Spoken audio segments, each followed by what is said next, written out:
Hello అండి. అందరికీ నమస్తే. బయట వాతావరణం చూసారా ఎంత చల్లగా ఉందో? ఈ చల్లటి వాతావరణంలో నేను వేడివేడిగా చేపల ఫ్రై చేశాను.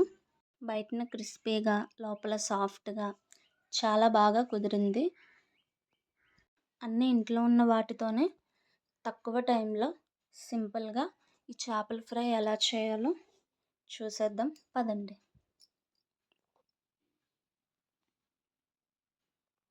ముందుగా దీనికోసం కేజీ నాటు చేపలని పసుపు, ఉప్పు వేసి శుభ్రంగా కడగాలి.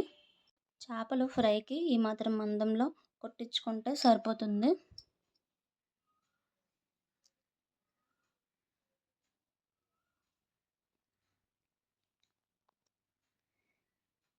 దీంట్లోకి సరిపడా కారం, ఉప్పు వేయాలి. మీ టేస్ట్‌కి తగ్గ కారాన్ని అడ్జస్ట్ చేసుకోవాలి. అలాగే ఇందులో కొంచెం ధనియాల పొడి,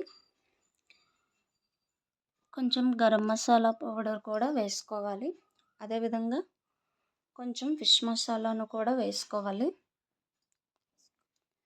వీటన్నింటిని బాగా కలిసేటట్టు మిక్స్ చేసి దీనిలోకి 2 టేబుల్ స్పూన్ల కార్న్ ఫ్లోర్‌ను కూడా యాడ్ చేయాలి. అదేవిధంగా కొంచెం మైదా, అలాగే రైస్ ఫ్లోర్‌ను కూడా యాడ్ చేయాలి. రైస్ ఫ్లోర్ ఎందుకంటే క్రిస్పీనెస్ కోసం యాడ్ చేసుకోవాలి. వీటన్నింటిని నీట్‌గా కలుపుకొని ఫ్రెష్‌గా ప్రిపేర్ చేసుకున్న అల్లం వెల్లుల్లి పేస్ట్‌ను కూడా యాడ్ చేయాలి. ఒకసారి మొత్తం కలుపుకొని కొంచెం కొంచెంగా వాటర్ యాడ్ చేసుకుంటూ మసాలా చేప ముక్కకి పట్టేటట్టుగా కలుపుకోవాలి.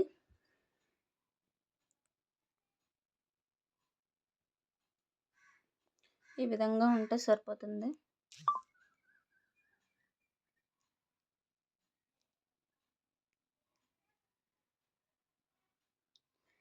దీన్ని ఇప్పుడు ఒక్కో చేప ముక్కకి పట్టించాలి.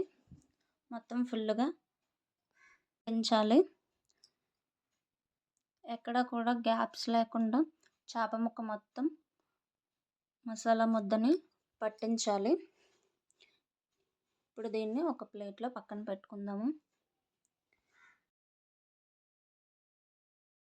ఇదే విధంగా అన్ని చేప ముక్కలకి మసాలా మొత్తాన్ని బాగా పట్టించాలి.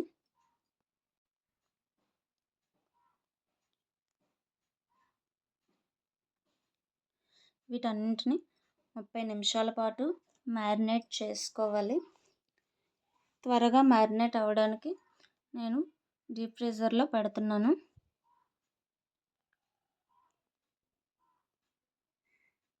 ముప్పై నిమిషాల తర్వాత డీప్ ఫ్రైకి సరిపడా ఆయిల్ని పెట్టుకొని ఆయిల్ హీట్ అయిన తర్వాత ఒక్కో చేప ముక్కని వేసి ఫ్రై చేసుకోవాలి.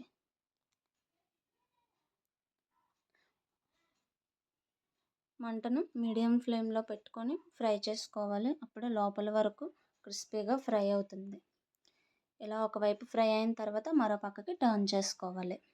ఈ విధంగా రెండు వైపులా ఫ్రై అయిన తర్వాత ప్లేట్లో తీసి పక్కన పెట్టుకోవడమే. ఇదే విధంగా అన్నింటినీ ఫ్రై చేసేయాలి. అంతే, చేపల ఫ్రై రెడీ.